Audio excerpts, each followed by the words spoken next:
Renu Khators was born in Farrukhabad, a small town in northern India. This community was very traditional in its customs and maintained a strong caste system.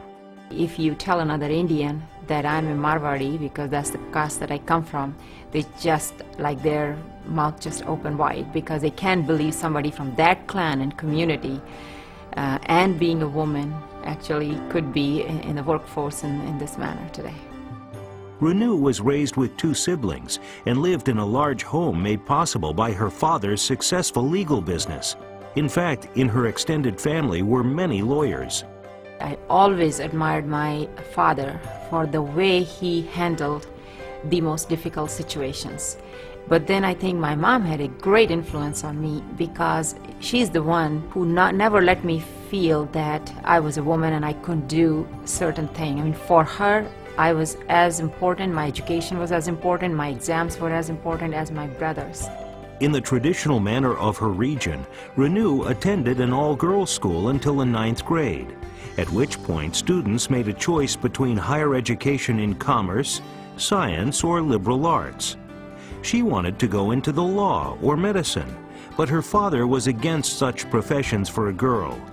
Luckily, a liberal arts school for girls, Kanpur University, opened nearby, and she enrolled with the goal to be the very best. The only one thing I wanted to do, that was my obsession, passion, and that was to get the highest degree possible. Why? I can't tell you, because I didn't have any role model to see, but that was just one of the things that attracted me like magnet. A door to a master's degree opened when she received a special Indian government scholarship. The only problem was that it meant she would have to leave home for Allahabad University. When I won that, I told my dad, I mean, look, even the government of India understands that I should do higher education, I should go for it. So my father and I, we had several arguments, and many members of my family, they did come along on my side. And I finally went to Allahabad University, and that's where India's political leaders were being groomed. So I was very attracted to that, so that's where I went. From the beginning of her college years, Renu displayed a great talent for writing. The subjects she tackled were drawn from the turbulent times in India. I think I just had a desire to express, particularly on women's rights, particularly on role of the family, and some of the political things I saw around me. Because when I was growing up, India went through several wars.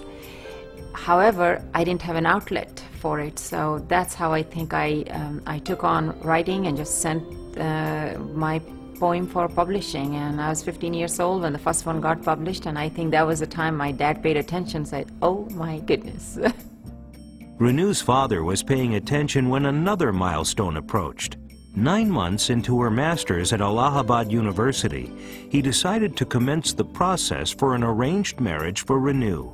When he chose my future husband, he didn't go with the very typical traditional choice, which is to marry in the same level of family wealth, because my father was quite blessed. He's figured out that I'm one of those people who's going to need her own space to grow. So he looked for somebody who was going to provide me space, and sure enough, his gamble turned out very good. Renu Khators was a graduate student at Purdue University, and after their marriage, he took Renu back to the United States and Indiana to finish his PhD in industrial engineering. For the 19-year-old Renu, her whole world was changing.